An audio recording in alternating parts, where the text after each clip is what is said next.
University of Washington Bothell presents Research in Action. See how UW Bothell faculty apply their academic interests and pursuits to real-life problems, combining research and practice to better serve the greater community. I'm a faculty member in computing and software systems, and I've been on sabbatical for the past year working with the Jet Propulsion Laboratory. So what I've been doing with them is, in my area of research, computer vision, which is the study of extracting content automatically from digital images. And the particular problem that we've been interested in has to do with aerial image sequences. So they might have a plane circling some area, capturing aerial images. One application area might be Iraq or Afghanistan. And people would be looking at these in real time. And what they want to do is compare it back to a map or a previous sequence that's been captured on a previous day to see how things in the terrain are changing, for example. Unfortunately, though, the sensors on the plane aren't accurate enough for them to be able to overlay that in real time without there being some mismatch between the current sequence and the previous sequence or the map. And so what they're interested in doing is automatically being able to determine the registration between those, so they'll overlap precisely and they'll be able to get a much clearer picture of what's going on. So what I've been working on has been detecting landmarks in the image sequences, one of the image sequences, that can then be recognized in the other image sequence. And by determining the correct matches between those, you can then determine a transformation between the images that allows them to line up precisely so that when you're looking at them, you can see exactly what's changing in the terrain. Well, the goal would be for the airplane to be capturing these image sequences and transmitting them back to people who'd be looking at them in real time while the plane was flying, and being able to actually gain intelligence or surveillance based on the images that are actually being captured right at that moment. I worked at the Jet Propulsion Laboratory, which is a NASA lab run by the California Institute of Technology, prior to joining the University of Washington. And while I was there, I worked on computer vision applications for Mars rovers and other applications.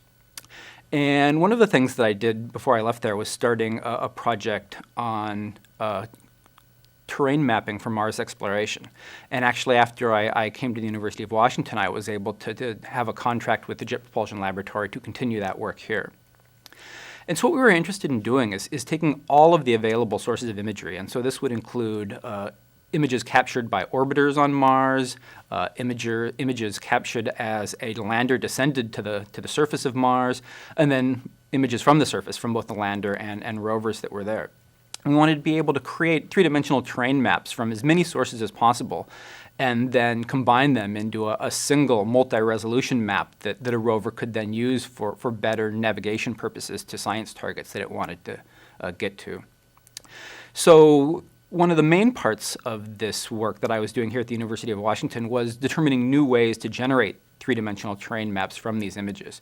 So one of the projects that I worked on was looking at the images that were captured as the lander descended, and so it would get closer and closer to the surface and get higher and higher resolution images, but of a smaller and smaller area. And so this was an interesting project to work on for terrain mapping, because it's different from a typical stereo problem where the cameras tend to be parallel axes but offset from each other. In this case, the cameras actually, if the spacecraft is descending to the surface, have exactly the same axis but then closer to the ground. And so it's a different geometry, but one in which you can still extract three-dimensional information and map the terrain using that information. So another big part of that work was on something called wide baseline stereo vision, and that's a project that I worked on with several University of Washington students. And the idea there was for a Mars rover to capture an image at one location in the terrain and then move off somewhere else. It could be a couple meters or 5 meters, 10 meters or 20 meters, and then capture another image of the same terrain and then use those as a kind of virtual stereo pair, like our two eyes, in order to map the terrain. And by the rover moving a larger distance, that actually allows us to get a better map on distant terrain, because otherwise the terrain, if the images are captured from locations that are very close together, actually look so similar that it's hard to get a good three-dimensional map from that data. Another piece of work that I did with the Jet Propulsion Laboratory was in using patterns of craters to determine the location of a spacecraft with respect to a planetary body. It turns out that almost all of the planetary bodies that NASA is interested in exploring have patterns of craters on them. So the Moon, Mars, other moons, even asteroids have these crater patterns on them that are distinctive, and if you can recognize the pattern of craters in an image, you can tell where the image was captured from, and thus tell where your spacecraft is in relation to these patterns of craters. My computer vision research and working with the Jet Propulsion Laboratory actually influences my teaching in several ways. Most directly, I use it in my computer vision class, which is CSS 487. And I teach the students about current research, including my own. And so it directly feeds into what I'm teaching the students in that particular class. I also use it as inspiration in some of my other classes. For instance, in CSS 342, which is Mathematical Principles of Computing, I give the students programming assignments that are all based on processing digital images. So whether I'm teaching them object-oriented programming or recursion or linked list data structures, they're using these techniques all in the context of doing something interesting with an image, where they can actually process an image and get an interesting result image as their output, and they can directly see how the techniques they're working on cause those changes to occur in the images. And so it's some visual feedback there, and I think it makes them a little more interesting. And I try to use this as a way to motivate and inspire the students to be more interested in computer science. Well, in the future here, I certainly plan on continuing doing work, for example, on terrain mapping, on aerial images and registration of images. But another area that I'm really interested in expanding my work on is image databases. Currently, there's lots and lots of applications that are building up huge libraries of images. And so space exploration and aerial surveillance are just two examples, but also in medical imaging, the World Wide Web, and many, many other applications actually building up these huge collections of images.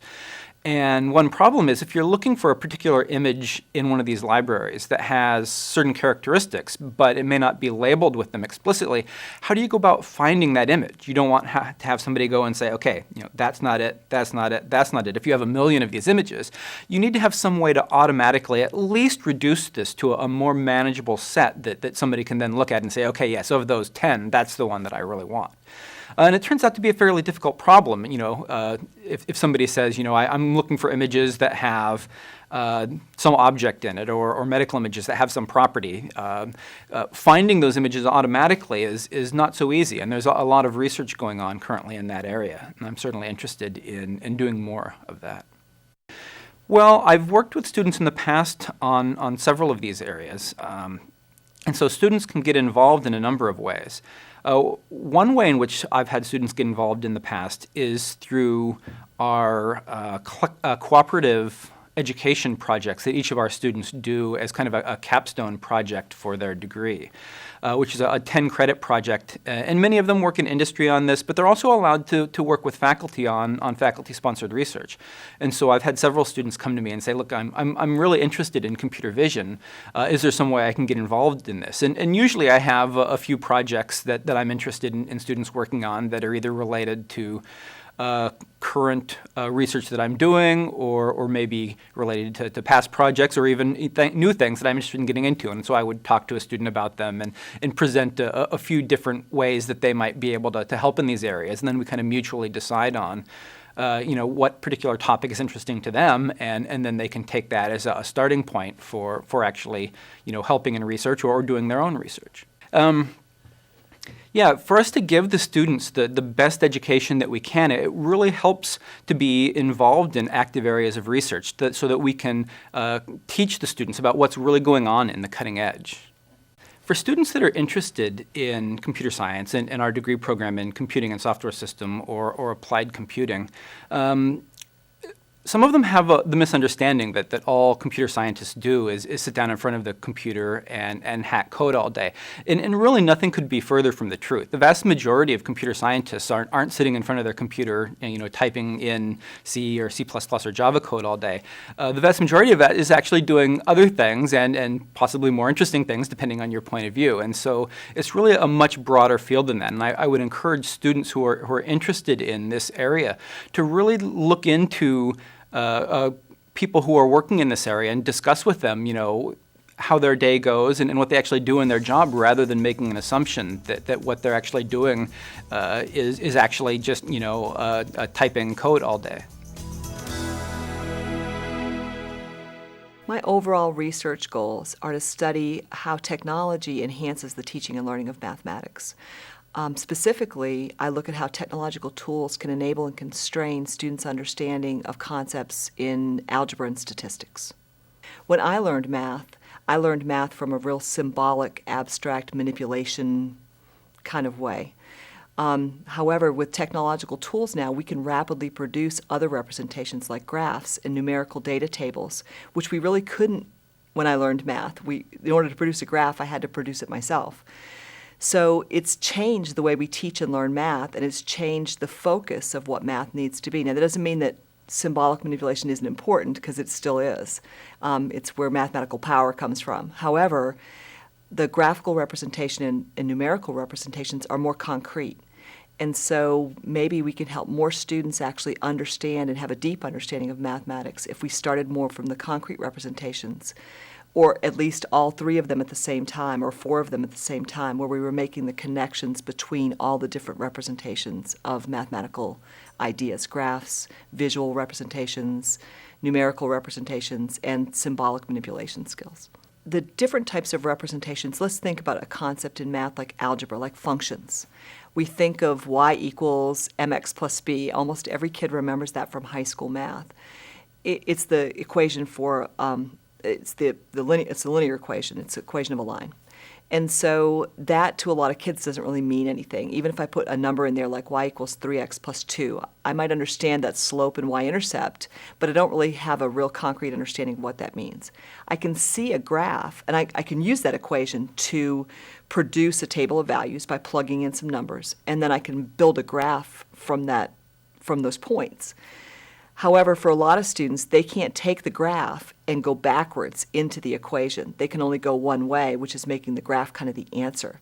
And what we found through my research and through other people's research on multiple representations is that if we teach math with all three of the representations at the same time, the table, the graph, and this symbolic equation, and even a word problem if you have one, and make the connections between each one, looking at the features in the graph that show me slope and y-intercept, looking at the features in the table that show me slope and y-intercept, and then looking at the symbolic manipulation where I take this equation and manipulate the things around to find the slope and the y-intercept, and make the connections between all three of them. Students' understanding of the concepts of slope and y-intercept are much more, they understand it much deeper, on a much deeper level. When I learned math, and probably when you learned math also, we learned math when a teacher would give us an equation. And then we'd take that equation and we'd build a table. Then we'd take that table and we'd make a graph. And the graph pretty much was the answer. We didn't really do anything with the graph. We just finished with the graph. And then we gave them our paper and turned it in. The graph itself didn't give us any information.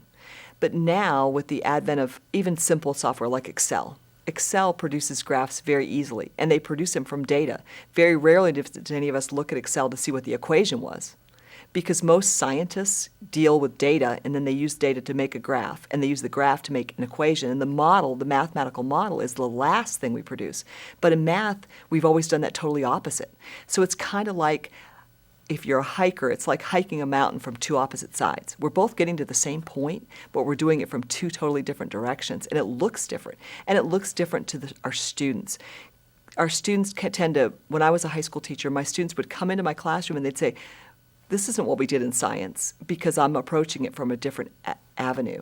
And so the question becomes can we harness these technological applications to allow us to look at the more concrete applications of data and graphs first, and then build those mathematical understandings and the symbolic manipulation after that. So we're kind of just approaching it from a different order. The math really hasn't changed at all. It's the same math that you and I learned. It's how we're ordering it that's changed. And it's an important change because every other discipline starts with concrete representations and moves into abstract ones. Math is the only discipline that really we've always taught from abstract and then moved to the concrete after that. And so having technological tools allows us to harness some of that power of utilizing like real data sets, really big data sets. I mean, can you imagine a data set that has 1,000 data points in it with lots of different variables? Before technology, mathematically, we couldn't do anything with that. I mean, it was just, we didn't have time. Now, I can take these data sets and we can have students kind of be data detectives where they're finding all the important connections between birth rate and population, or I don't know, I mean, whatever data set I want to pull up that is like a real world, real interesting data set in the minds of students. We measure both quantitatively and qualitatively. So my research has used, I've done several big studies which have dealt with hundreds of participants and looked at their abilities to be able to produce on a standardized test. And then I've actually followed that up with qualitative interviews where I've given students a task-based interview where I've given them all the representations and asked them to work through problems, actually looking at different curriculums, a curriculum that focuses on the multiple representations and a curriculum that's pretty standard the way most of us learned algebra, and to look at the differences in the way students reason through the problem. And that's where we get our basis for understanding what they know. The HEC Board grant that I recently was awarded is a grant to look at, it's what's called Math 2.0, Teaching Math in a Technical World. And it involves teachers from the North Central Educational Service District that are involved in the Math Leadership Alliance. That's located in Wenatchee, Washington. The core is in Wenatchee, Washington. That's where the central office is. However, it actually services the counties around there. The grant was valued at about $650,000, and it runs for 3 years over 3 consecutive summers, starting in this summer, 2009, and going through 2012. Ultimately, what it will do is show teachers how to incorporate technology into their middle school and high school math teachers, how to incorporate technology into their math classrooms to enhance students' understanding of the key concepts in the OSPI, which is the Office of Superintendent of Public Instruction, for the state of Washington's core standards for math, especially focusing on algebra and statistics. We're going to specifically focus on dynamic technology using a piece of software called Fathom, which allows me to graph functions, to graph data sets, to build mathematical models from those data sets, to look at what happens to the function as I move an outlier. And the beauty of this piece of software is it doesn't just produce a static representation of a graph. I can actually grab the point on the graph and pull it and watch the equation change and watch the symbolic equation change and the data points change. So all these representations, multiple representations, are all dynamically linked, and I can manipulate any one of them to see how the others change. It allows me to teach math in a way that most people will never experience math. And it allows us to really build students' understanding of what is probably one of the most important concepts in all of mathematics, which is the study of functions. It's developed by Key Curriculum Press and is a standard piece of pedagogical educational software. It actually can do pretty much anything that we can do in first-year college statistics. We don't tend to use it in college, at the college level, because it really was a pedagogical application for teachers, though more and more now college professors are realizing the power behind having this tool as a teaching tool. One of my key collaborators, of course, is the teachers themselves of the North Central Educational Service District and the Math Leadership Alliance. The staff at the Educational Service District are also key partners. Mark Auersland from Central Washington University is my math specialist on the grant, and Kelvin Sung, who is here at University of Washington Bothell in computer science, is also going to work with me on the second and third years in helping teachers be able to manipulate and be able to reprogram and to build their own applications of dynamic technology. Math should be taught from a discovery perspective. It should be taught from an inquiry-based, where I'm asking a great problem, asking a great question, saying, what does this mean? What does this, here I've got this data, what does this mean? Because in the real world, that's what kids are going to have to do. They're going to have some computer program that's spitting out data, or look at a graph in a newspaper or in a magazine, and have to ask themselves, what does this really mean? So it's not just about manipulating symbols around on a page, though that is still really important too. I'm not giving that up either. But like I said, with the technology that's available to us today, kids need to understand how to yield a graph or a table of data as a tool, as to gain their mathematical power. Like I said, when they are looking at a tool, at a graph in a paper, or at a data set that their boss hands them to and says, make sense of this for me. How do they do that? And that's what we're trying to get across. I actually have 3 things that I'm really working on over the next 2 or 3 years. I've been collaborating with the faculty from North Carolina State University for a while, actually building a curriculum module to teach technology for mathematics teachers. And just recently was in North Carolina to work on that curriculum and actually think about the research questions we're going to bring up surrounding that, in conjunction with faculty from Ohio, Florida, Texas, Utah, North Carolina, and me here in Washington.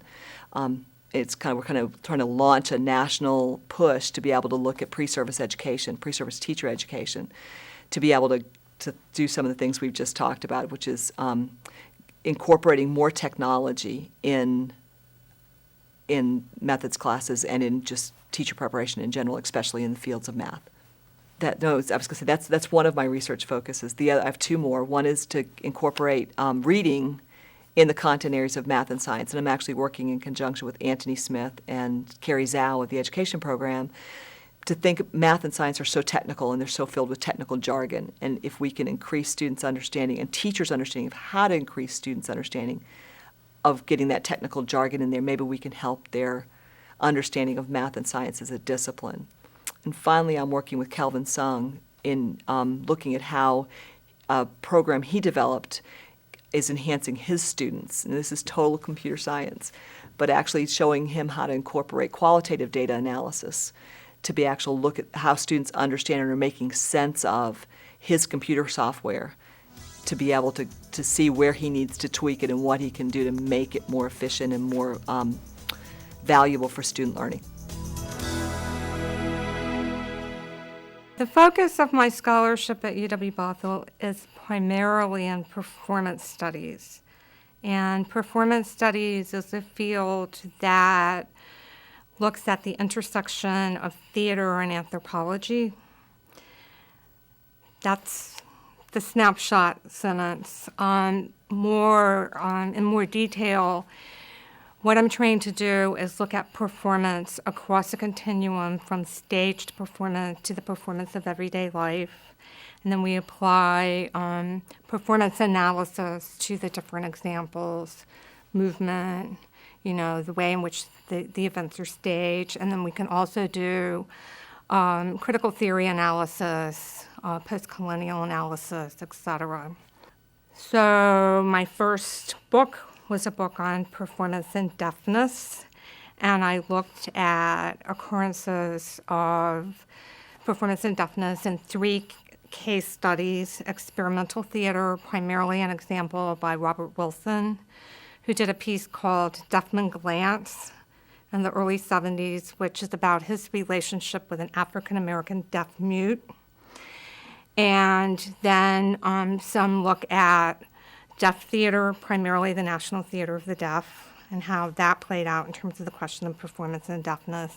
And then multicultural theater, and primarily in the work of an Asian American director, Ping Chong, and how the question of multiculturalism is also connected to the question of hearing and deafness, not just who's speaking, who's listening, and then how we're listening to each other. That book came out in 2006. I have a book anthology. It's a collection of essays on The Exquisite Corpse, which is a surrealist game. It's a look at some revised histories on that and also some new applications of that game in terms of literature and the internet. And then there's a group of us toward the end of the anthology who do some work around connecting the exquisite corpse, which is, we focus on the visual game, to performance. That's coming back out with the University of Nebraska Press this fall. The other two projects I'm in the middle of are an anthology on disability and education. It's a collection of essays. It's UW scholars. These are all folks who have been working one way or the other with the buildup of the disability studies program, primarily on the Seattle campus, although there are a couple of courses here on this campus, and I'm the editor for that anthology.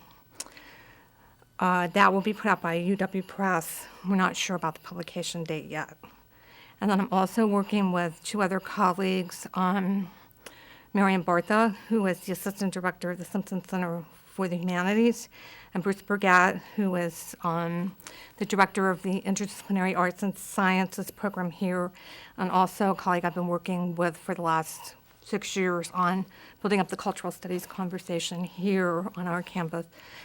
That will be an anthology which includes some interviews, some reprints of articles by 3 key folks in the field, and then some of our commentary on that material. We're still putting that one together.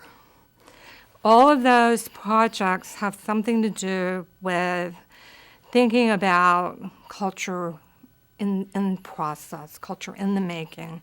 What are the different ways in which we can sort of look at how things are happening and then begin to think about, well, what might be some different ways of changing things or recalibrating how we're looking at them and why that, in fact, might be useful. About 3 or 4 weeks after I arrived here on campus in the fall of 2003, I made a very, quick decision to go ahead and form a theater company on campus. I actually hadn't planned to do it for a couple of years.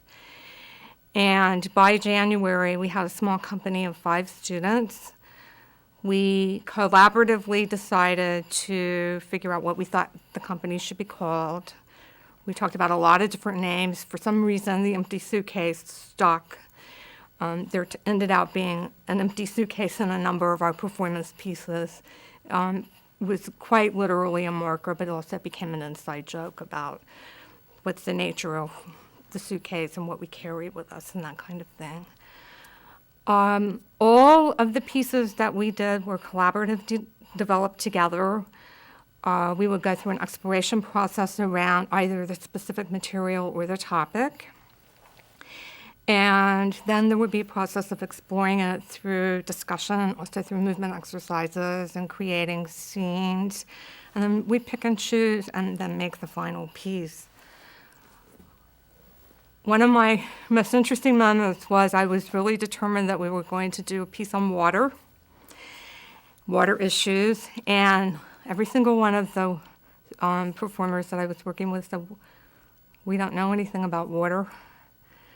We don't have any interest in water issues. And so I said, okay, well, let's start here. How about if you go take a walk around the campus and see where all the water is on campus and map it out? And then suddenly, by having to sort of begin to figure out what it meant right here, right now, they started to make other connections with things that they already knew about water and water problems. And we used that as the basis for developing a piece together. Probably our most exciting moment as a company was a culmination of a cycle of bus stories that we developed. We were able to take the last cycle to an international student theater festival in Arezzo, Italy, in June of 2006. They performed the piece on the stage there at the college and then also at another site in an outdoor amphitheater on a hillside where it had really amazing natural acoustics, quite a moment.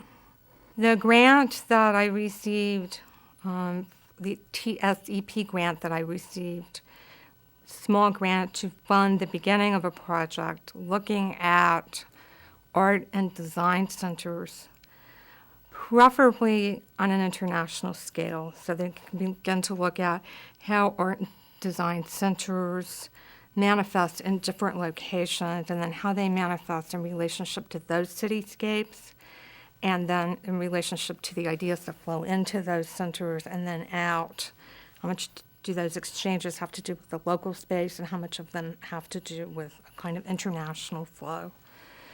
So I'm doing some preliminary work this summer preparing, but my plan is to spend sometime next spring at the Bauhaus Archive Museum in Berlin, which is obviously a museum that houses the archives of Bauhaus movement, which is one of the foremost art and design movements in the 20th century.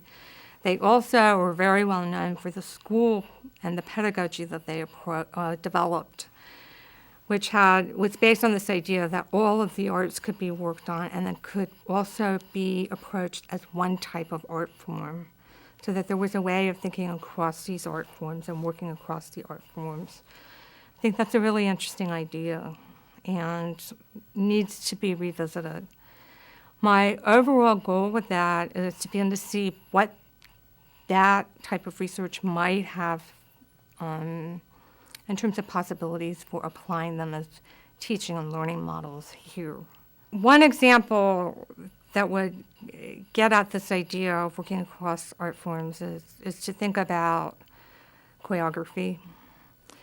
And choreography is about bodies moving through space, and it's about bodies moving in relationship to bodies, and it's also about bodies moving in relationship to the spaces that are actually they're in. This plays out one way on a proscenium stage. Sort of tend to think about, well, that's the frame around it, and then there could be different things done with the set design, right? But there's a pretty standard viewing process. Then environmental dance takes on a slightly different form when you have people moving in space and dancing outside, different locations. A dance piece done outside of the building would look one way and feel one way, and if you took that same piece and put it down in the wetlands, it would look and read another way. But the crossover term would be space, and then you can look at architecture and begin to look at the way in which architecture is also about bodies in space, how bodies have to move through space. And then there are the other layers in terms of the relationship to the literal materials and, of course, coding and all that other stuff in terms of building requirements. But that would be one thing. Typically, there's a kind of, my scholarship and my research is working to ask a certain set of questions. And then, depending on the class, you'll see a direct sort of to and fro between the type of research I'm doing, what's going on in the classroom. For example, I just finished a course on cultural studies as collaboration, where I did quite a bit of work working with the students on thinking about actually collaboration as a form of working with space, working with people's relationships with each other, working with how do you actually come into the space and begin to work together, all the way to actually thinking about, well, what kinds of spaces, what kinds of architectural spaces facilitate collaboration. And that's something I obviously have been working very actively on to prepare for the TSCP grant. And then the other thing that I would say is relatively consistent is I very much moved between the theoretical work and hands-on. Very much have to get out in the field. I'm very interested in community engagement in different ways. And so that is a model that I also use in the classroom. I'm working with a graduate student in the School of Social Work. I'm bringing together her work in social work with performance studies.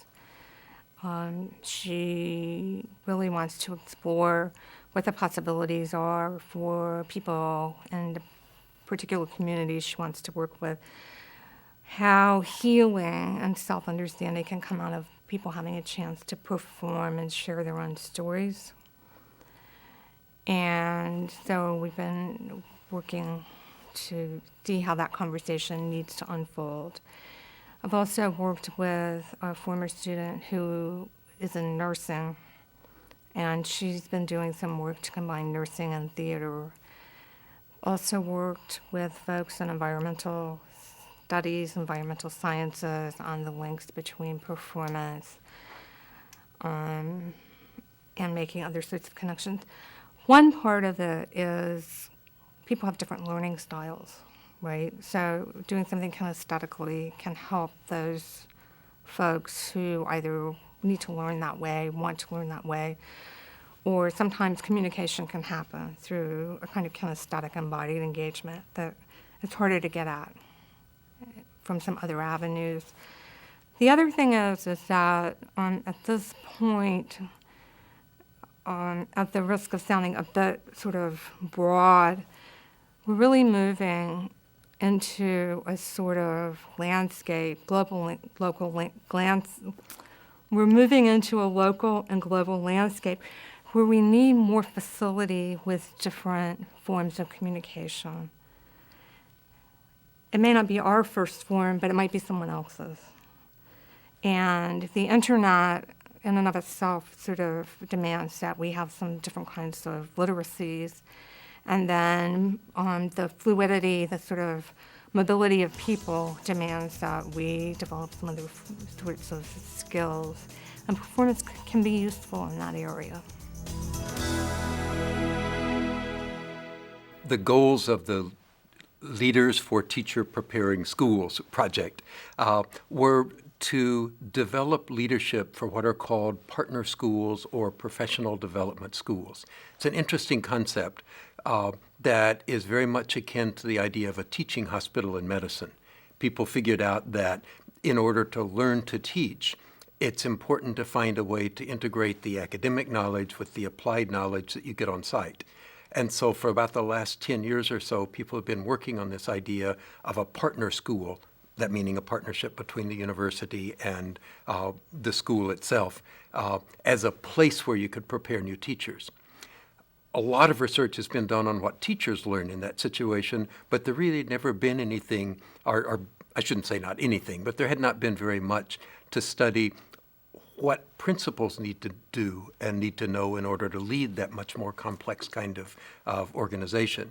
So our project was designed to do just that. We were focused on the principal's role in these partner schools and what it is that principals needed to know in order to work with universities and with teachers in preparation and all of the complexities that went with both of those.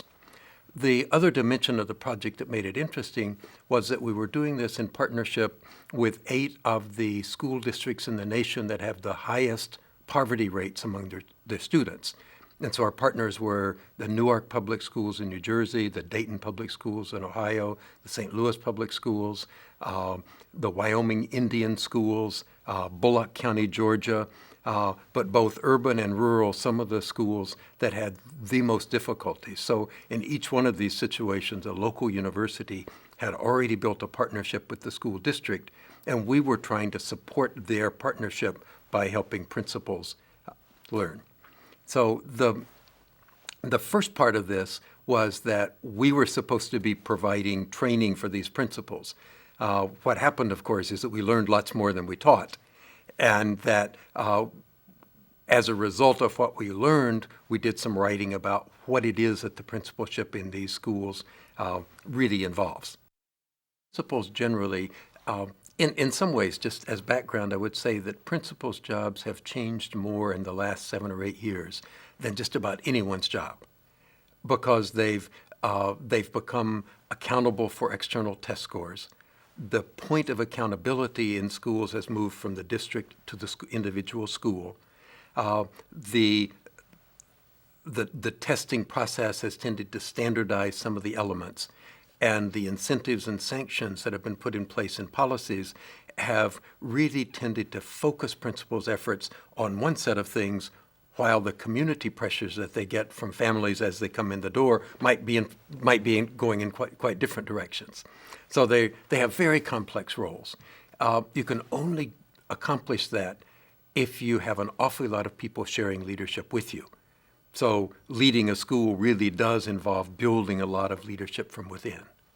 Second, you can only accomplish that if you can stimulate some agreement in the whole community about what the purpose is. One of the things that really undermines school effectiveness is when communities are in such disagreement about what they want from schools that you switch from one priority to another in each budget cycle or in each hiring cycle or each time a new superintendent or principal is hired. And what that means is that all the capacity that gets built is constantly torn down and started over again. So one of the things a principal has to do is constantly find sort of a solid middle to work with where the community will support. Now, of course, we all want rigorous learning for our kids, but when you go beyond that, we want different things, right? We might want enculturation into a particular peer group, or we might want preparation for entrance into a high-status college, or we might want preparation for work, or, right, the list goes on and on and on. And schools can't do all of that all the time. There has to be some agreement around a core central set of purposes. And principals do a lot in their conversations with people day to day to get that sort of agreement. One is really what I just mentioned. The first outcome of the project is that these jobs that principals have are incredibly complex, that none of what we do in principal preparation programs in universities really prepares people for that kind of partnership management and that kind of engagement in new teacher preparation. So we learned a lot from talking to these successful principals about that. Perhaps more importantly, what we learned is the importance of teacher leadership roles as someone becomes a principal. Another aspect of our project was working with teachers who were in leadership roles in those partner schools as they worked to become principals. And watching that process and comparing the experience that those teacher leaders have in principal preparation with other students in principal preparation programs, the difference is huge. Okay. So in general, what we were trying to do with this project was to provide a service to these schools and incidentally to learn a lot about the process of managing them. One of the outcomes that we have are a set of what we've called annual cases of school leadership, where the principals sort of in their own voice talk about the year in the life of a school, from planning to getting it started to implementing to dealing with some of the representative problems that came up.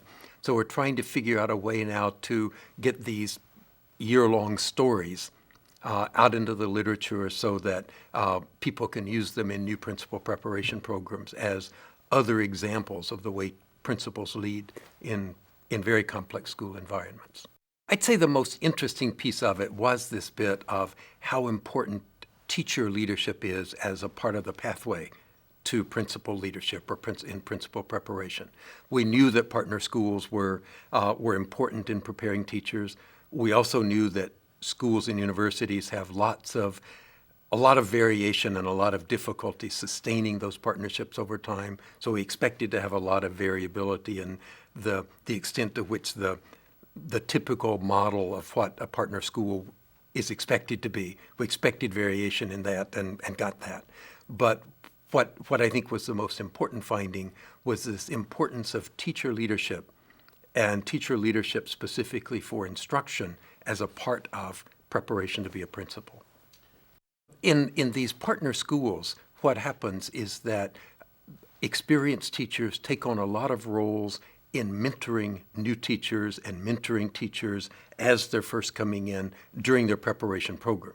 So that mentoring can be observing and giving feedback on instruction. It can be helping people understand the culture of a school and what it's like to work in a school. It can be co-teaching with someone so that you're sharing a classroom in different ways. And through that process, then people learn to articulate more about their practice. So things that might have been tacit or implicit in their work, when they have to describe it to someone else, you learn about it you learn about your own practice in a different way by talking with other people about it. The Good Lad Institute really, well, let's say the Leaders for Teacher Preparing Schools project was the initial project in the Good Lad Institute. And then as this project was fairly successful and demonstrated a way of working across all these settings in the country, the Good Lad Institute kind of took advantage of that base and built around it. The Institute is designed around the work of John Goodlad, who for the last 20 years has worked with a group of what is now 25 school-university partnerships with a goal of helping schools meet their public democratic purposes. Right? We hear a lot about the economic purposes of education, preparing people for jobs or getting a better workforce. But what John focused on all these years was what schools needed to do to create good citizens. And his theory, and I think a really solid one, was that schools reach their goals like this not by one-time reforms from someone on the outside, but by a constant process of renewal from the inside. And his notion went a little further to say that this renewal was only possible if it happened simultaneously in schools and in universities, because after all, the universities are preparing the teachers that go to the schools, and the schools are preparing the people that come to the university. So you can't really change one without the other. That led then to this notion of these partnerships and how you use partnerships, how you structure partnerships in a way that stimulate renewal on both sides. Well, step back then and say, well, what's the role of the Good Lad Institute and all that? And it really is two things. One is to find ways where we can add value to what these individual partnerships are doing by bringing some of them together in a collective project. So the Leaders for Teacher Preparing Schools project did that around the principalship. The more recent grants that we've written have focused on teacher leadership in mathematics, or teacher leadership in the arts or in history or in other topic areas. But all with the notion of how can we combine the work of 2 or 3 or 4 of these partnerships around the country and then learn collectively from their joint efforts. I think another important piece of that is that this sense of leadership development is really analogous to, well, the last mile, as people talked about in terms of, whether it was getting electricity to everyone's home or getting fiber optic cable, the last mile was always the most expensive, right? We could get it close to someone's home, but actually getting it to every home was hard. Well, local leadership development is really the last mile in school improvement. We can talk about policies, we can talk about testing, we can talk about new programs or new curricula, but the last mile, the piece that really makes it work, is local leaders who understand the context that they're working in a community, also understand the innovation that they're working with, and can somehow put those two together.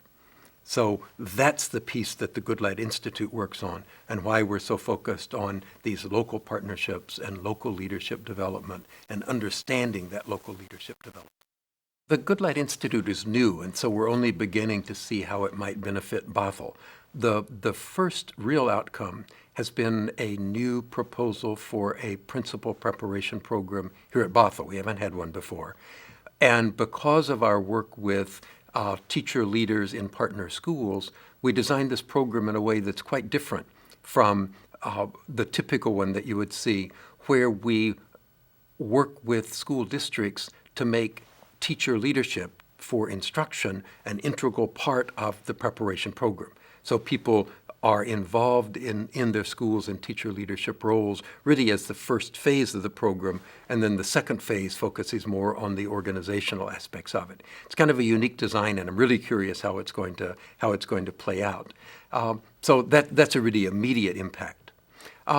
Longer term, what we expect is that a lot of possibilities for the program will emerge because of the Institute's connection with these 25 school-university partnerships. So we have we've got a built-in connection with some of the most innovative teacher education programs in the country.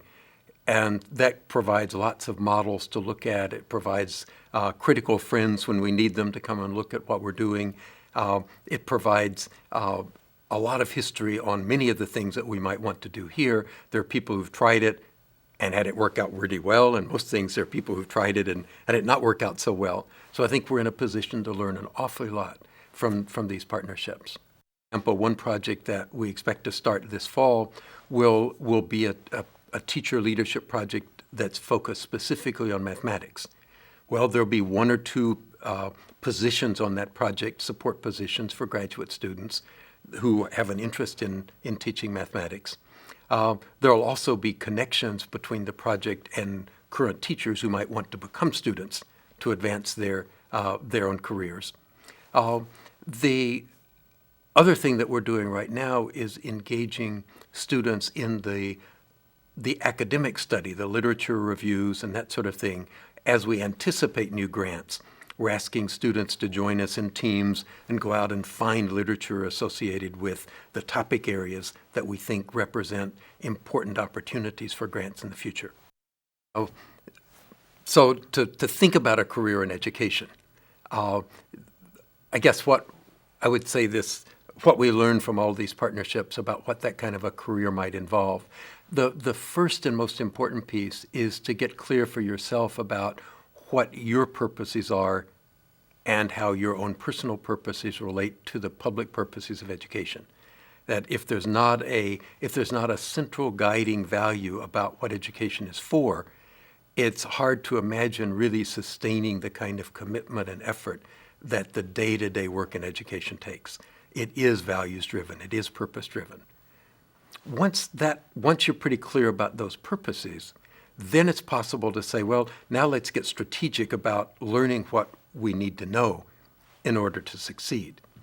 And that really is a matter of being very careful about how you manage both the academic learning, that is, learning the content that you want to teach, learning the pedagogy, learning how to teach it, and learning the culture and the craft associated with schools. So there's always a three-part component of your work. And as you're working in each part, you have to understand and remember the other two. What tends to happen if you don't take charge of that as an individual, the pressures of the day-to-day work in schools will crowd out everything else, right? Your idea of your purpose and your content knowledge and your pedagogical knowledge. So it takes a lot of individual effort to keep all three of those elements balanced and in place as you think about your career. For more information about research in action at University of Washington Bothell, please visit www.uwb.edu/research or call 425-352-3636.